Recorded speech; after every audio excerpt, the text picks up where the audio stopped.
नमस्कार दोस्तों, मेरा नाम रोहित है और आप देख रहे हैं रोहित क्लासेस। आइए दोस्तों, क्लास 9th में most repeated question in the examination, इनकी जो क्वेश्चन बहुत बार रिपीट करती है उस क्वेश्चन को आइए हम लोग सॉल्व करने का प्रयास करते हैं। देखिए, फर्स्ट क्वेश्चन क्या कर रहा है, convert each of the following decimal number in the form of P by Q. यानी कि ऐसा नंबर देगा जिसपे रैकरिंग लगा होगा, उसको हमें पी बाई क्यू के रूप में लिखने कहेगा। आइए सबसे पहले समझते हैं रैकरिंग मतलब क्या होता है। देखिए, अगर 0.3 पे रैकरिंग लगा है, इसका मतलब यह है कि 0.3 जिस डिजिट पे रैकरिंग लगा होता है वो डिजिट रिपीट करता है, इनफाइनाइट टाइम्स तक रिपीट करते जाता है। अगर मान लीजिए यहाँ 2.5 और 3 पे रैकरिंग लगा है, इसका मतलब है 2.53 53 53, क्योंकि ये दोनों डिजिट पे रैकरिंग लगा हुआ है, इसलिए ये दोनों डिजिट बार बार रिपीट कर रहे हैं इनफाइनाइट टाइम्स। ठीक है, आशा है कि आप रैकरिंग का मतलब समझ गए होंगे। मान लीजिए एक और एग्जांपल देखते हैं, 3.25 और 6, यहाँ 6 पे रैकरिंग लगा है। ठीक है, तो इसका मतलब क्या होता है, 3.256, अब 6 रिपीट कर रहा है। चलिए अब इसको मिटा लेते हैं। चलिए इसको अब सॉल्व करते हैं। देखिए, इसको सॉल्व करने का क्या तरीका है, सबसे पहले हम मान लेते हैं लेट x इक्वल टू 0.3, इसको हम x के बराबर मान लेते हैं। अब देखिए इसका मतलब क्या होता है, x इक्वल टू 0. अब देखिए, हमने आपको पहले बता दिया कि जिस डिजिट पे रैकरिंग लगा होता है वही डिजिट रिपीट कर रहा होता है, यानी कि ये डिजिट इस तरीके से इनफाइनाइट टाइम्स रिपीट करता है। ठीक है, और इसको इक्वेशन 1 मान लेंगे। अब देखिए, हम मल्टीप्लाई करते हैं इस इक्वेशन 1 में 10 से। चलिए दोनों साइड मल्टीप्लाई करते हैं, लिख भी देते हैं, multiply both sides by 10 we get. चलिए इसको अगर 10 से मल्टीप्लाई करेंगे तो 10x, और इधर देखिए अगर हम मल्टीप्लाई करते हैं डेसिमल नंबर में तो डेसिमल राइट की तरफ खिसकता है। 10 से मल्टीप्लाई करेंगे तो एक डिजिट के बाद ये डेसिमल इधर खिसक जाएगा राइट की तरफ। ठीक है, तो यहाँ क्या आ जाएगा हमारे पास, 3.333, ये रिपीट होता जाएगा, इसको इक्वेशन 2 मान लेंगे। ठीक है, यहां तक आशा है कि आप लोग समझ पा रहे होंगे।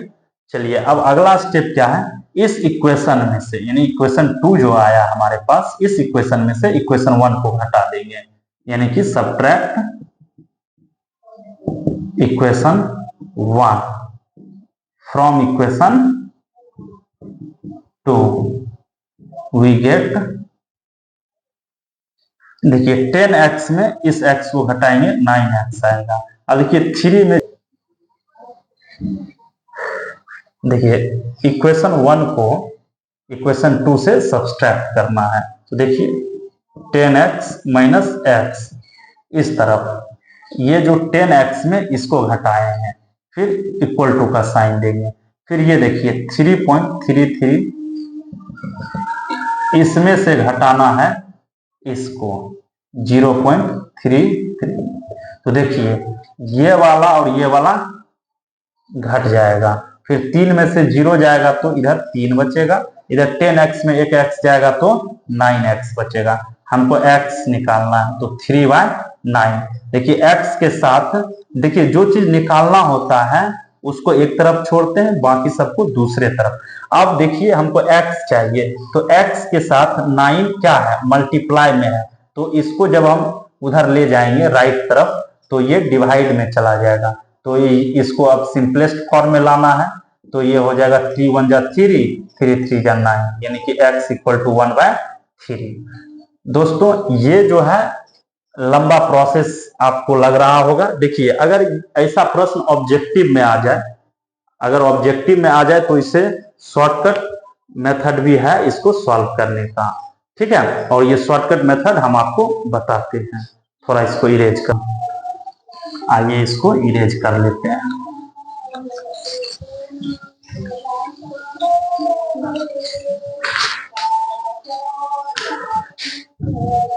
देखिए शॉर्टकट मेथड में क्या है, देखिए 3 स्टेप में आपको काम करना है।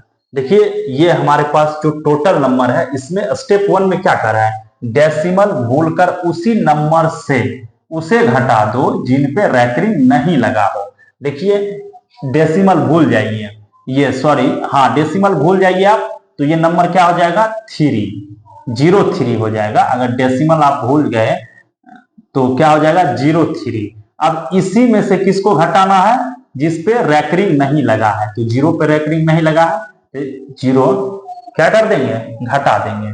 अब नीचे में क्या करेंगे, जितने नंबर पे रैकरिंग लगा रहेगा, जितने नंबर पे रैकरिंग लगा रहेगा उतनी की संख्या में 9, यानी कि एक डिजिट पे रैकरिंग लगा है तो नीचे एक 9 देंगे, समझ गए। और उसके बाद जो है राइट तरफ देखिए थर्ड स्टेप कर रहा है, डेसिमल के राइट तरफ जितने भी डिजिट्स के ऊपर रैकरिंग नहीं लगे हैं उतने की संख्या में 0 डालें, यानी कि डेसिमल के राइट तरफ तो एक भी डिजिट नहीं है, ठीक है, तो यही हो जाएगा। तो फिर 3 में से 0 हो जाएगा तो 3 और नीचे 9, तो फिर ये 1/3 आ जाएगा। ये शॉर्टकट मेथड है, जैसे इसे भी आप सॉल्व कर सकते हैं। देखिए हम ये तो 1 नंबर सॉल्व किए, आइए 2 नंबर सॉल्व करते हैं शॉर्टकट मेथड से। देखिए शॉर्टकट मेथड में क्या है, ये 5.32 इस दोनों पे रैकरिंग लगा हुआ है, इस दोनों डिजिट पे, तो इसको कैसे सॉल्व करेंगे आइए समझते हैं। देखिए पहले इस नंबर को डेसिमल भूलकर ज्यों का त्यों लिखेंगे, यानी कि 532 है ये नंबर 532, इसमें से उसको घटा देंगे जिस पे रैकरिंग नहीं लगा है, तो 5 पे रैकरिंग नहीं लगा है तो 5 को घटा देंगे, और नीचे में क्या करेंगे, उतना 9 लिखेंगे जितने पे रैकरिंग लगा है, जितने डिजिट पे रैकरिंग लगा है। 1 2 डिजिट पे रैकरिंग लगा है तो यहाँ 2 9 लिख देंगे, ठीक है। और राइट के तरफ ये डेसिमल है, और डेसिमल के राइट तरफ जितने भी डिजिट पे रैकरिंग नहीं लगा है उतने की संख्या में यहाँ 0 देंगे, लेकिन हम यहाँ क्या देख रहे हैं, डेसिमल के उस तरफ कोई डिजिट ही नहीं है, ठीक है, तो हमारा यही हो जाएगा। तो आइए 532 में 5 घटाते हैं तो 527 बटे 99, ठीक है। अगर ये कट रहा है तो इसको आप काट सकते हैं, देखिए 5 2 7 7 14, इधर तो नहीं कट रहा है तो इसी को रहने दीजिए, 11 से आप काटिए, तो अभी ये नहीं कटता हुआ नजर आ रहा है, तो यही आपका आंसर हो गया, ठीक है। आइए तीसरा नंबर देखते हैं शॉर्टकट मेथड से। देखिए 2.35 पे रैकरिंग लगा है, 5 पे सिर्फ रैकरिंग लगा है, इसको कैसे सॉल्व करते हैं। देखिए इसको कैसे सॉल्व करेंगे, पहले ज्यों का त्यों नंबर को हम लिख देते हैं, यानी कि 235 235 माइनस जितने नंबर पे नहीं बार लगा हुआ है, तो 23 पे बार नहीं लगा हुआ है, रैकरिंग नहीं लगा हुआ है। देखिए ये दोनों डिजिट पे रैकरिंग नहीं लगा है तो इसको सब्सट्रैक्ट कर देंगे, और नीचे देखिए इधर एक डिजिट पे रैकरिंग लगा है तो इधर 9 लिखेंगे, और डेसिमल के राइट तरफ जितने डिजिट पे रैकरिंग नहीं लगा है उतना 0 देंगे इधर। तो देखिए 235 में 23 घटाइए, 5 में से 3 गया तो 2, 3 में से 2 गया तो 1, और ये 2, तो ये कितना हो गया 90, यही आंसर हो गया। इसको आप सिंपलेस्ट फॉर्म में भी कर सकते हैं, ठीक है। बहुत बहुत धन्यवाद।